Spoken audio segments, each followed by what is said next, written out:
जमशेदपुर जिला bar association के अधिवक्ता 24 और 25 मार्च को 2 दिनों के लिए खुद को न्यायिक कार्य से अलग रख रहे हैं। अपनी समस्याओं के विरोध में अधिवक्ताओं ने काम से दूर रहने का निर्णय लिया है। पूरी न्यायिक सिस्टम न्याय दिलाने में सक्षम नहीं है। सिविल कोर्ट के कर्मचारी अधिवक्ताओं को सम्मान नहीं देते। लोक अभियोजक और सहायक लोक अभियोजक कोर्ट में अपने लिबास में ही आए। सिविल कोर्ट में कर्मचारियों के वसूली पर रोक लगे। न्यायिक पदाधिकारी दलीलें सुने और ऑर्डर पास करे। केस की तिथि 1 माह के अंदर तय करे। पुलिस पेपर रिसीव करने के साथ साथ उसे सुपुर्द कर दिए जाने समेत अन्य मांगों के आलोक में जमशेदपुर बार एसोसिएशन के अधिवक्ताओं ने 24 और 25 मार्च को 2 दिनों के लिए खुद को न्यायिक कार्य से अलग रखा था। समस्याएं कोई वकीलों की अकेली नहीं है, ये हमारे लिटिगेंट्स की भी समस्याएं हैं। हमारे जो लिटिगेंट्स आते हैं उनको न्याय नहीं मिल पा रहा है समय से, वो एक इशू है। और बहुत सारी ऐसी समस्याएं हैं जो कोर्ट में अधिवक्ता जाते हैं उनको कठिनाइयां हैं, लिटिगेंट्स आते हैं उनको कठिनाइयां, उसी से संबंधित बातें हो रही थी, उसी से संबंधित हम लोगों ने उनको लिख के दिया है। यहाँ पे कोई जो जनरल कुछ है कि ड्रेनेज सिस्टम नहीं है, दुकानें जो बन के पड़ी हुई हैं वो भी खुलवाने की बात करके हम लोगों को सब कुछ दिया है उनको। जमशेदपुर स्कूली वाहन संचालक समिति द्वारा स्कूली बच्चों की सुविधा को ध्यान में रखते हुए अब शहर में नई स्कूली वाहनों की शुरुआत की जाएगी, जिसके तहत पुराने स्कूली वाहनों को बदलकर नए वाहन इस्तेमाल में लाए जाएंगे। आपको बता दें कि जमशेदपुर शहर में जितने भी स्कूल वैन चल रहे हैं उसमें से ज्यादातरों की हालत खराब हो चुकी है। इसी को ध्यान में रखते हुए जमशेदपुर स्कूली वाहन सेवा संचालक समिति ने एक वैन कंपनी से करार किया है, जिसके तहत पुराने वाहन को वे नए वाहन के साथ बदलकर एक्सचेंज करेंगे और इससे नए वाहन में उन्हें अच्छी छूट मिलेगी।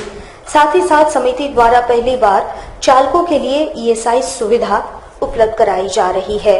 वैसे पहली बार शहर में ये सुविधा स्कूली वैन चालकों के लिए शुरू की जा रही है। इससे न केवल चालक बल्कि उसके पूरे परिवार को मेडिकल की मुफ्त सुविधा मिल जाएगी। आज हम लोग एक गाड़ी जो एक्सचेंज हम लोग करवाए हैं एक टाटा वर्ल्ड मोटर की तरफ से, क्योंकि पुरानी गाड़ी हो जाने के कारण जो है पूरे झरझर हो जाने के कारण जो है बच्चों लोग को भी दिक्कत होती है। इसलिए समिति जो एक सोच लाई है कि पुरानी गाड़ी को देखकर नई गाड़ी जो है बच्चों लोग को सुविधा मिलेगा, उसमें अच्छा रहेगा, क्योंकि पुरानी गाड़ी हो जाने के बाद खर्चा भी बढ़ जाता है उन लोगों का, और ये सस्ता में और ठीक से तरह से बच्चे लोग को भी ले जाएगा और ये लोग को अच्छा भी लगेगा। और नया गाड़ी रहेगा तो 5 साल 4 साल देखना नहीं पड़ेगा, मेंटेनेंस नहीं करना पड़ेगा। और स्कूल में नई गाड़ी होनी चाहिए, काफी पुरानी गाड़ी सब है, इसको हम लोग मिल के जो है कंपनी से मिलकर जो भी टाटा का भी है, महिंद्रा का भी है और आपका मारुति का भी है, सबसे हम लोग मिलकर इस काम को कर रहे हैं। गर्मी ने शहर में दस्तक दे दिया है। शहर का तापमान 40 डिग्री सेल्सियस पर पहुंच चुका है। तेज धूप ने सबको हलकान कर दिया है। वहीं मौसमी फलों के व्यवसाय में तेजी आ गई है। शहर का पारा 40 डिग्री सेल्सियस पर पहुंच चुका है। तेज धूप से राहगीर हलकान और परेशान है। आगे और गर्मी पड़ेगी, साथ ही साथ ह्यूमिडिटी में भी इजाफा होगा। फिलहाल मौसम साफ रहेगा। वहीं दूसरी ओर मौसमी फलों की आवक शहर में तेज हो गई है। फलों का राजा आम भी मार्केट में पधार चुका है। वहीं मौसम की तपिश को देखते हुए तरबूज, ककड़ी, गन्ना आदि शरीर को ठंडा रखने में सहयोगी फलों की खरीदारी खूब हो रही है। व्यवसायी भी इससे काफी खुश हैं। डाक की मांग भी इन दिनों बढ़ गई है। डाक की आवक भी खूब हो रही है। गर्मी से लड़ने के लिए लोग भी तैयार दिख रहे हैं। वहीं मिट्टी के घड़ों की बिक्री भी बढ़ गई है। सुराही और घड़ों में जल रखकर उसे प्राकृतिक रूप से शीतल करना पुरातन विधि है। कैसा बिक्री है? बिक्री तो बहुत बढ़िया, एकदम गर्मी के हिसाब से बहुत जबरदस्त बढ़ रहा भैया। एकदम क्या बोलते हैं लोग आते दुकान? लाते साथ एकदम अगबकाहट लगता है भैया। उसके बाद बोलता है खिलाइए, जूस पिलाइए, डाब पिलाइए, हर तरह का ज्यादा तरबूज खाने का कोशिश कर रहा है सब आदमी लोग, डाब पीने का कोशिश कर रहे हैं। कितना माल गिरा है? अभी एक तरह गिरा है भैया, 6 चक्का से गिरवाए अपना। अभी कैसे किलो बेच रहे हैं? अभी 20 रुपया किलो बेच रहे हैं। 20 रुपया, 16 रुपया, 15 रुपया अपना बेच रहे हैं। गर्मी बहुत ज्यादा है।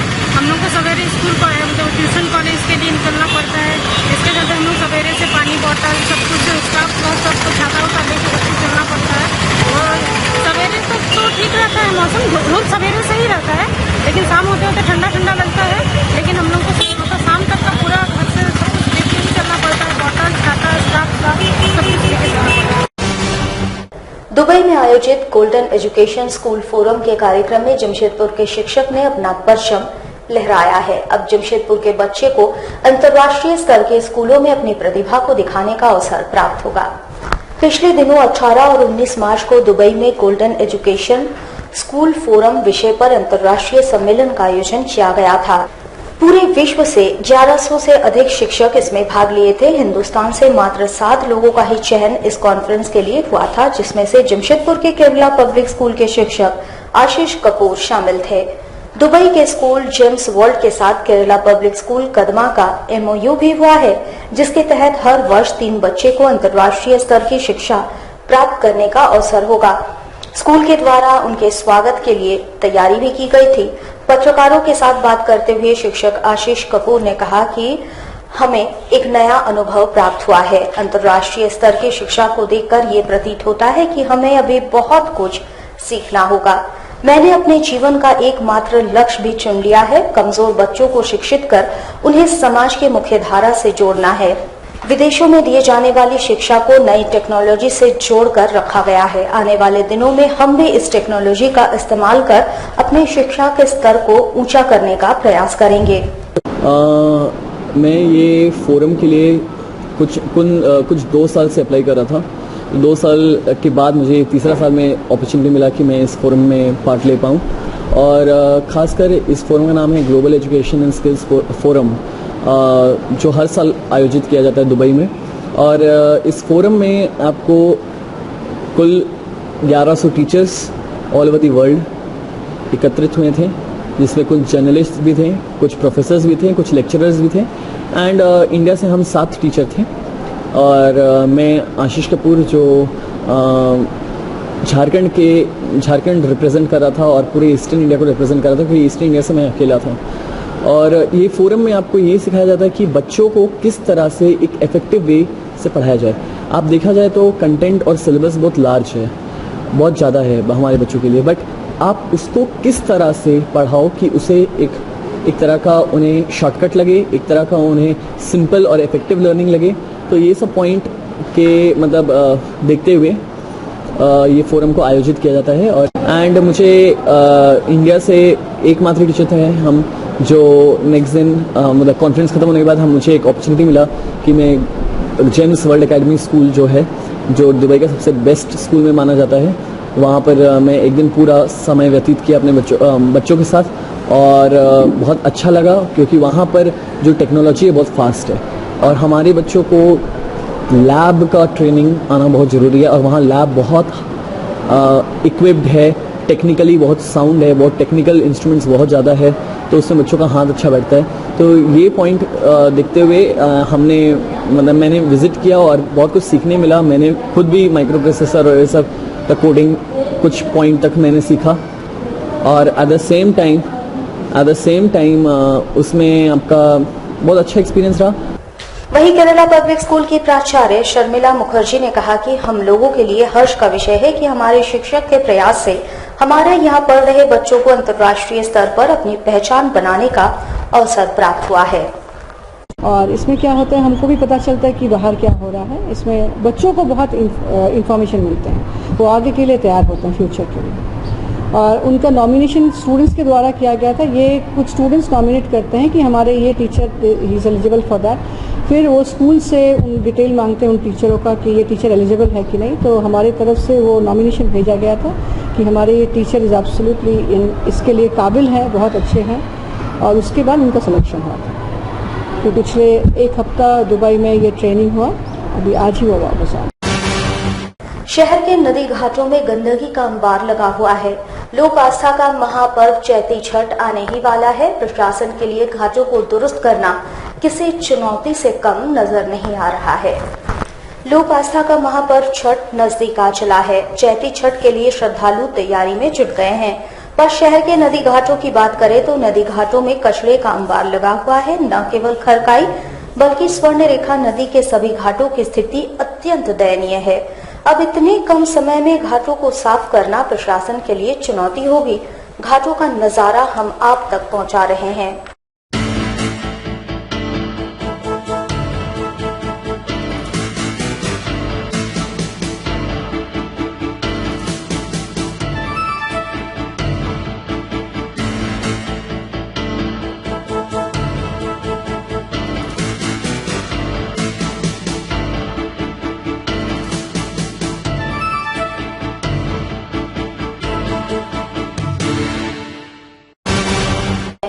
हिंदू जन जागृति समिति की ओर से हिंदुओं के धर्मांतरण पर रोक लगाने की मांग को लेकर जिला मुख्यालय में धरना दिया गया। साथ ही साथ इस संबंध में ठोस कानून बनाने की मांग भी की गई। हिंदुओं के धर्मांतरण को रोकने के लिए ठोस कानून बनाने, वहीं धर्मांतरण को प्रोत्साहन देने वाली संस्थाओं पर नकेल कसने के लिए स्वतंत्र विभाग व अन्य धर्म में शादी करने के लिए दबाव बनाने वाले एजेंटों पर नकेल कसने की मांग को लेकर हिंदू जन जागृति समिति ने जिला मुख्यालय में प्रदर्शन किया और इससे संबंधित ज्ञापन उपायुक्त को सौंपा। जन जागृति समिति की ओर से है और हमारी मांग है कि हम भारत सरकार से ये मांग कर रहे हैं कि आज पिछले 70 सालों में हिंदुओं की जनसंख्या भारत के हर भाग में घटी है और जहाँ जहाँ हिंदू घटा है वहाँ अलगाववाद वहाँ से पनपा है। तो आज हम भारत सरकार से मांग करना चाहते हैं कि जो संस्थाएं इस प्रकार के अवैध धर्मांतरण में लगी हुई हैं उन सबके फंड्स की जांच हो और भारत सरकार एक कठोर कानून बनाए जिसके माध्यम से हिंदुओं का धर्मांतरण जो छल बल से किया जा रहा है उसको रोका जा सके। आज हम लोग यहाँ धरना प्रदर्शन कर रहे हैं और हम लोग भारत सरकार को डीसी के माध्यम से ज्ञापन दे रहे हैं और अगर हमारी मांग ये नहीं मानी गई तो हम लोग और कठोर ऐसा आंदोलन करेंगे। रामनवमी की तैयारी शहर में शुरू हो चुकी है। अखाड़ों में रंग रोगन साज सज्जा जारी है, वहीं बाजारों में झंडा समेत पूजन सामग्रियों की भरमार भी है। रामनवमी की तैयारी शहर में शुरू हो चुकी है। राम भक्त पर्व को सफल बनाने की रूपरेखा तैयार करने में जुट गए हैं। अखाड़ों में रंग रोगन साज सज्जा, महावीर श्री हनुमान जी की प्रतिमा को उज्जवल रंगों से रंगा भी जा रहा है। बाजारों में उत्सव से जुड़े सामानों की खरीदारी शुरू हो चुकी है। लाल झंडों से बाजार पटा पड़ा है। पूजन सामग्रियों के लिए अलग से स्टॉल्स लगाए गए हैं। उत्सव की खुशी और खुमारी दोनों ही देखी जा रही है। AIDSO की ओर से SC/ST छात्रों को मिलने वाली स्कॉलरशिप को कम किए जाने के विरोध में आज जिला मुख्यालय में प्रदर्शन किया गया। All India democratic student organisation ने यूनिवर्सिटी द्वारा SC/ST छात्रों को दी जाने वाली स्कॉलरशिप को कम कर दिए जाने के विरोध में आज जिला मुख्यालय में धरना प्रदर्शन किया गया। इनका कहना है SC/ST छात्रों को स्कॉलरशिप नहीं मिलने से उन्हें आगे की पढ़ाई जारी रखने में बेहद परेशानी होगी। इस पर विश्वविद्यालय को सोचना चाहिए। आज AIDSO ने उपायुक्त को ज्ञापन सौंपकर न्याय की मांग की। ये सारे जो BEd college all India DSO के तत्वावधान पर हम लोग विभिन्न कॉलेज में लगातार नवंबर महीना से छात्रवृत्ति का जो इस बार भारी कटौती की गई है, 50% से भी कम कर दिया गया है। इसको लेकर के हम लोग DC ऑफिस में लगातार प्रदर्शन किए और इसके बाद हम लोग मुख्यमंत्री आवास में जाकर के मुख्यमंत्री से भी मिले। वो बोले कि ये हम लिखा रहे हैं, मतलब ऊपर पहुंचा रहे हैं आप लोग का मांग। उसके बाद हम लोग शिक्षा मंत्री को भी ज्ञापन सौंपे। उसके बाद हमारा कल्याण मंत्री के पास भी हम लोग गए और कल्याण विभाग की जो सेक्रेटरी है हिमानी पांडे, उनसे भी हम लोग मिले। सिर्फ आश्वासन हम लोग को मिला। अब तक हम लोग को कोई उम्मीद नहीं है कि इस बार जो छात्रवृत्ति मतलब बढ़ा करके दी जाएगी। सारे छात्रों आक्रोश है क्योंकि इतने लाख रुपया देकर के बीएड कोर्सेज, वोकेशनल कोर्सेज में पढ़ाई कर रही है। बहुत सारे आप लोग जानते हैं झारखंड में सुदूर प्रांतों से गरीब छात्र छात्राएं यहाँ पर पढ़ाई करते हैं। वोकेशनल कोर्स में 2 लाख 2.5 लाख रुपया फीस दे करके इसमें छात्रवृत्ति के भरोसे में ही वो लोग पढ़ाई करते हैं। जबकि ये छात्रवृत्ति को इस बार बहुत ही कम कर दिया गया, जिससे चलते लगातार ऑल इंडिया DSO छात्रों को गोलबद्ध करते हुए लगातार आंदोलन कर रही है और ये आंदोलन हमारा चलते आ रहा है। आज लेकिन हम लोग विवश हुए हैं। इतना जगह जाने के बाद भी आज हम लोग को कोई सिर्फ आश्वासन मिला है। इसीलिए आज फिर से हम लोग एक धरना प्रदर्शन कर रहे हैं, 1 दिवसीय धरना प्रदर्शन। इसके बावजूद भी अगर हमारा मांग को नहीं सुना जाता है तो हम लोग आगे जोरदार उग्र आंदोलन करने में बाध्य होंगे। हो सकता है भूख हड़ताल, आमरण अनशन में जा सकते हैं। GRD स्पोर्ट्स कॉम्प्लेक्स में चल रहे पूर्वी सिंहभूम जिला चेस चैंपियनशिप में लड़कियों ने अपनी दमदार उपस्थिति दर्ज कराई है। पूर्वी सिंहभूम जिला चेस एसोसिएशन के द्वारा चेस कार्निवल का आयोजन किया जा रहा है, जिसके तहत अंडर 15 चेस चैंपियनशिप में 200 से अधिक खिलाड़ी अपनी प्रतिभा को प्रदर्शित कर रहे हैं। इस टूर्नामेंट के 5वें दिन लड़कियों ने अपनी दमदार उपस्थिति दर्ज कराई है। 45 अंकों के साथ नगमा और प्राची सर्वश्रेष्ठ स्थान पर बनी हुई है। इस टूर्नामेंट में छोटे बच्चे जमकर मस्ती करते भी नजर आ रहे हैं। टूर्नामेंट का समापन 31 मार्च को होगा। इस कार्निवल के तहत कई कैटेगरी की प्रतियोगिताएं आयोजित की जाएगी।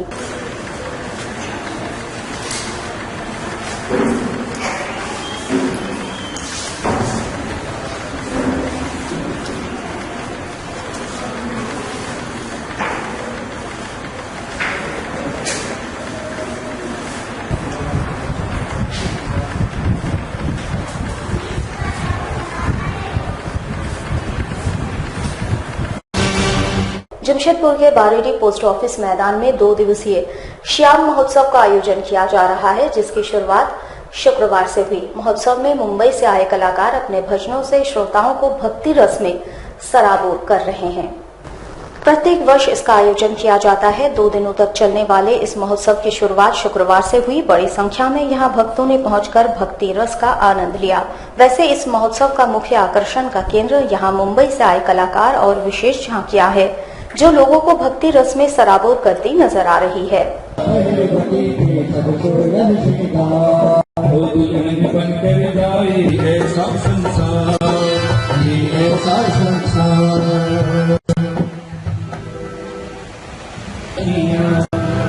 एलबत्ती की छठियां उसे छेड़ के मंगल जा रही है। अगर आप लोग तालियां बजाओगे तो एलबत्ती को आनंद रहेगा। और जो हमारे ठाकुर बैठे हैं आपके सामने, आंखों के सामने, हमारे साथ लगातार जुड़े रहने के लिए आप हमें YouTube पर जरूर सब्सक्राइब करें।